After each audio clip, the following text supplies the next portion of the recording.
Hello everyone, what's up? It's me again, Junkmaster3, and what do you know? It's time for yet another horror review video.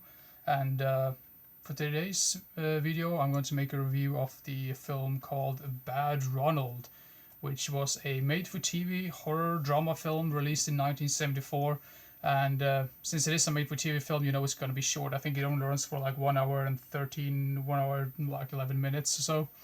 But anyway, I'm going to tell you about the storyline about this film. This film is basically about Ronald, and he's pretty much like he lives with his mother, who is played by Kim. What's her name? Kim Hunter. Yeah, who is probably most famous for portraying Sarah in the Planet of the Apes film. But he lives with his mother, and in the neighborhood, he's sort of like this guy who like everyone think he's very awkward and really like a nerdy type of guy. Like, oh, you're so disgusting, and yo, you're so awkward, and you're so ugly, yada yada. So he gets picked on by the neighborhood kids and whatnot. And one day when he is eventually on his way back home, he accidentally kills this young girl because this young girl has like been like mocking him, like, oh, you're so ugly, and your mother also, she's also really ugly, and she's so stupid. So he pretty much like not punches her, but he's like trying to like get her out of the way. So when he's like pushing her around, she falls to the ground and hits her head like some sort of like concrete brick or whatever, and she eventually passes away. And of course, Ronald, he panics, so he wants to get rid of the body. So he buries the body, and then he gets back home. And when he tells his mother about this, his mother pretty much tells him, "Well, you shouldn't have done that. You should have just left her like there, and you just tell them that this was like an accident." Because now, of course, the police is gonna be like investigating this, and then his mother gets an idea that that they need to like put Ronald in the walls, or like within the walls. So he has to live in the walls in order to avoid police, basically.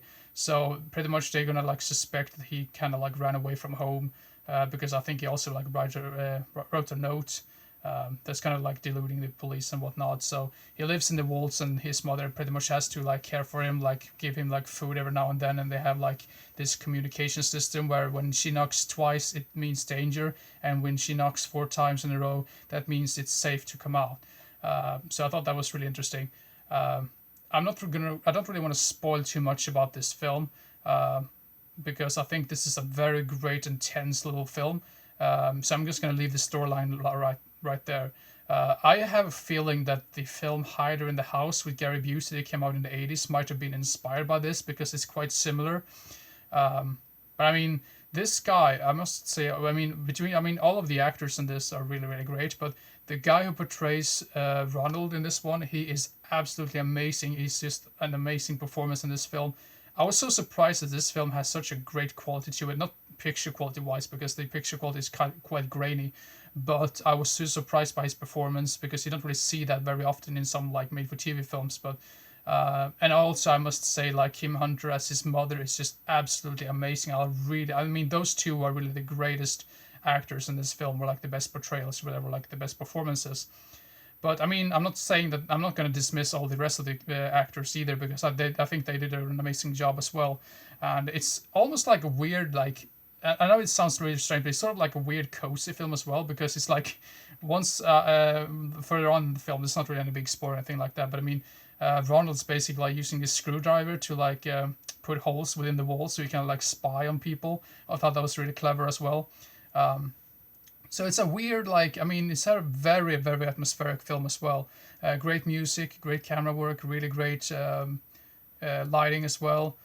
Even though some of the like darker shots can somewhat be sketchy, but I think that's probably just because this was a made for TV film and no one really bothered to restore this picture quality or like find a better copy or something.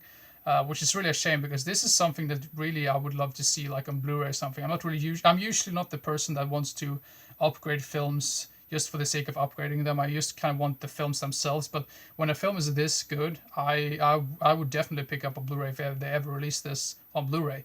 I'm not sure if it has a Blu-ray release, but I highly doubt it. Um, but yeah, what else can I say about this film? I mean, I was so shocked that this was such a good film, since it is a made-for-TV film. So as it is right now, I think this is definitely up there with Dark Knight of the Scarecrow. if even better in my personal opinion. But yeah, I'm just gonna leave it like that.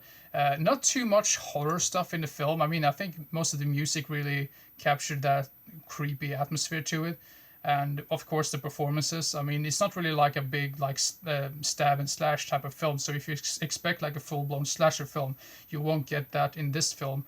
But I mean, if you like those character study type films, or like these really like atmospheric horror films in general, go check this one out.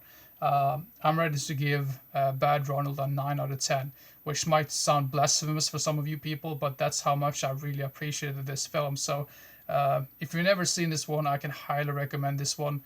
This was released by the Archive Collections, which means it's pretty much like a bare bones edition, so it's basically just the movie and nothing else, basically.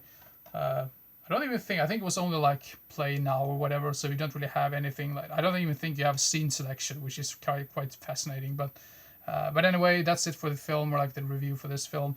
Like I said before, I highly recommended. So yeah, Bad Ronald from 1974. So yeah, there you have it. That's my review for the film called Bad Ronald from the 70s. I hope you enjoyed this particular review. I'm not really sure what type of video I'm gonna make next. Probably the top 5 of the month, which that's just been delayed to like.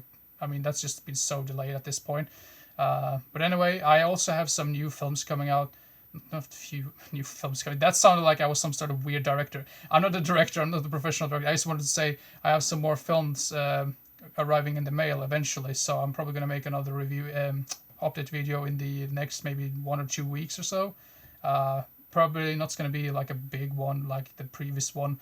I usually want to try, I think I'm actually going to prioritize to make shorter update videos, because otherwise they will just be so extremely long, and I have a feeling most people probably don't like that long update videos in general. So yeah, but anyway, if you like those longer update videos, please let me know in the comment section, and I'll see what I can do about it. So yeah, but anyway, hope you enjoy this video, and yeah, see you in the next one.